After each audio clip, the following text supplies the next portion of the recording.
ដែលបានជួបអូនជីវិតបងផ្លាំងប្ដូរបេះដូងធ្លាប់ឯកាឥឡូវពោពេញដោយក្តីស្នេហាស្នាមញញឹមអូនធ្វើឲ្យបងកក់ក្ដៅនៅក្បែរអូនបងមានសុភមង្គលណាស់អូនជាពន្លឺក្នុងទីងងឹតអូនជាកម្លាំងចិត្តនៅក្នុងបេះដូងបងស្រឡាញ់ប្រពន្ធមិនប្រែចិត្តឡើយសន្យាថាបងនឹងថែរក្សាអូនពេញមួយជីវិតទោះពេលវេលាប្រែប្រួលយ៉ាងណាមានភ្លៀងមានខ្យល់យ៉ាងណាក៏បេះដូងប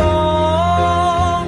មានតែអូនម្នាក់ស្រឡាញ់ប្រពន្ធជាជីវិតបងអូនធ្វើឲ្យពិភពលោកបងមានន័យ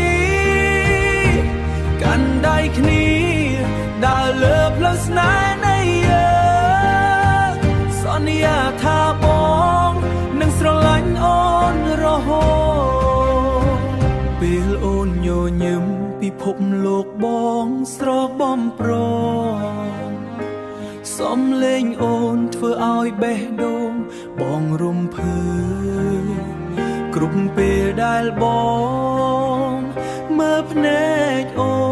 នបងដឹងថាស្នេហានេះពិតប្រាកដបើថ្ងៃណាពិភពលោកផ្លាស់ប្ដូរបងនៅតែជាមនុស្សម្នាក់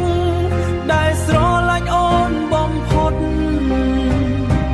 ជីវិតនេះបងមិនចង់បានអ្វីក្រៅពីរូបអូនម្នាក់គត់